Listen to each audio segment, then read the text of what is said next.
afternoon, Tilted Barners. Well, we're back. Since the last video, it's probably been about a week and a half. The rain just hammered us, and so I'm actually able to get in here, and things are dry. We're able to start working the ground again. So because we had so much rain, the ground kind of got caked up. We went and grabbed that seed spreader, and we were hoping that we were going to be able to seed yet that night, and we came out here to pick rocks for a little bit, and it just let loose, and it just rained ever since. And so it's finally let up. The ground's good and dry. We've spent 2 days behind me here picking rocks. It was a mess. So, you know, in hindsight, we probably wouldn't have beat the rain anyways, and we would have been driving all over a fresh seeding just to try and get things good to go. So behind me, you can see I've got the front up by the road already done, and then I'm working on this backfield here. In the last video, I noticed that I was leaving the back tines here. We're leaving, you can see right here, they're leaving gouges. And so I'm trying something here. I took a couple 4x4s, bolted them together with some unistrut, and I'm trying this. It seems to be doing an okay job. I'm trying to level that so I don't have those grooves. Seems to be doing an okay job. Really what I need is, I could probably use about 40 pounds of weight on the thing. Maybe 20 would probably be good enough, but I just don't have it. But excuse me, it's doing a better job than what it was before, and you could really see the difference, you know, as compared to what it was doing before. So I think in combination with having this pulled behind, and then once I get done and I run the color packer over it, I think that's going to be the difference. Because even before with the color packer, you could still see the marks that were left from the strip. So I don't know if the camera will pick it up, but on this angle here, you can kind of see the rows from what was left, and that was after the color packer went over it. So the goal is, let's get this thing all worked up, and then we're gonna go hook up the spreader and start spreading some seed, and then hopefully by the end of the night here, we'll have time to run the color packer over everything and get everything seeded.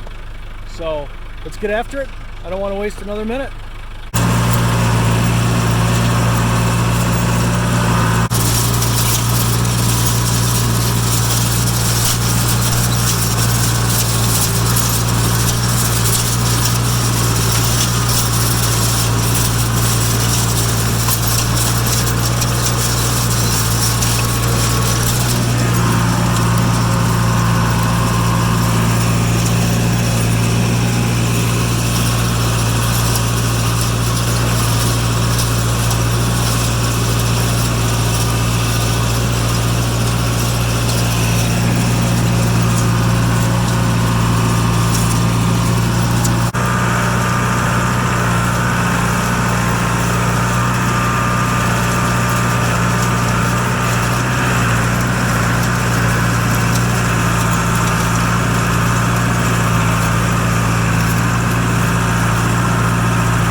right, well, you can see behind me we got the field all ready to go. So now we're just gonna go get all the seed, throw it on the bucket, get the spreader hooked up to the 3-point, and do a little bit of experimenting. I've never done this before as far as broadcast seeding and stuff like that, so there's gonna be a bit of a learning curve.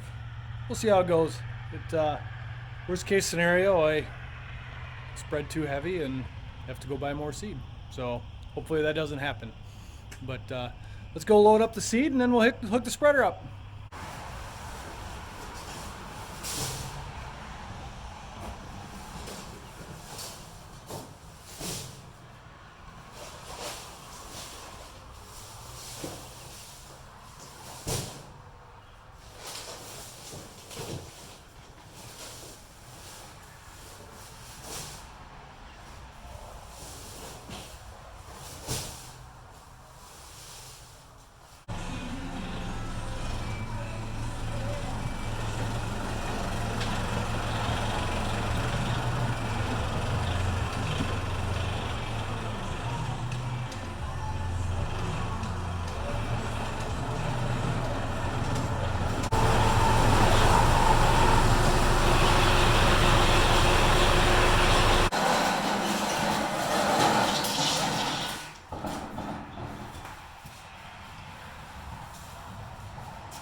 Got it all hooked up, everything except for the PTO. So we'll go ahead and get that hooked up, and then lock in the arms on the 3-point so it doesn't move around. And then we'll put some seed in it and read the directions. I suppose we probably ought to do that. And then we'll be putting some seed down. So here we go. So how this works is, there's this lever here, and these levers operate those 2 silver doors down there. And when the PTO spins, it spins this thing around. And so out the back, as the seed comes out, when these doors open here and here, you can't see this one, but it's there. When those open up, the PTO is spinning this, and that seed is flying out. So that's the Cliff Notes version. So there is a way to calibrate it and set it up for so many pounds per acre. So we're shooting for 30 pounds per acre. And so we'll get that set and see how it looks.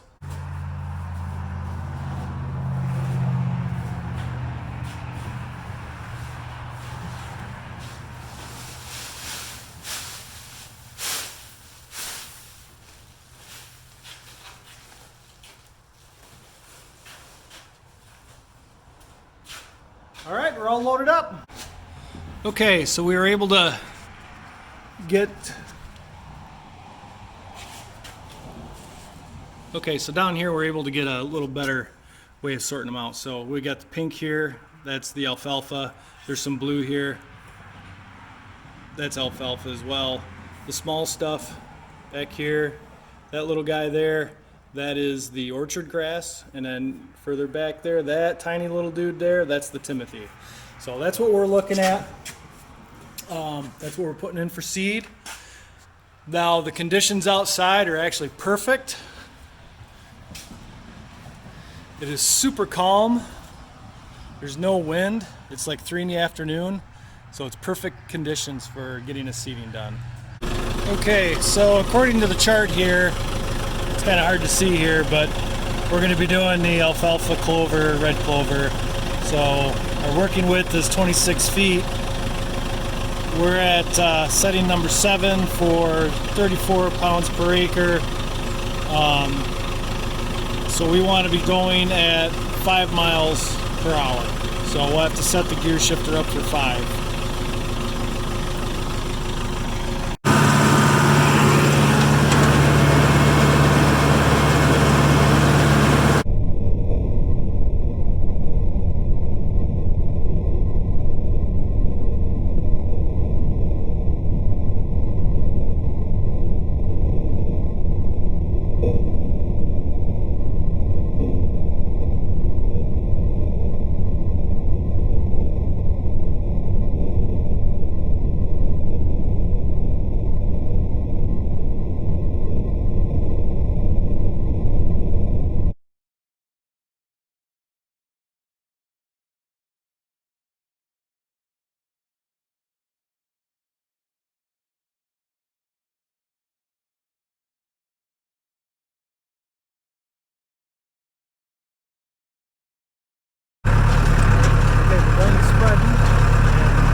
just kind of like this. Just a lot of back and forth. There's really nothing sexy about it. So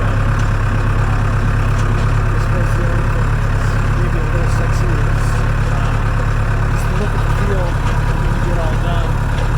See behind me. It's just nice and flat. There's a few more stones that got picked up with the field cultivator. We'll come back through probably tomorrow morning. We're calling for like 2 to 5 degrees the next 2 days. So I'm thinking that's probably some good stuff to do in the morning.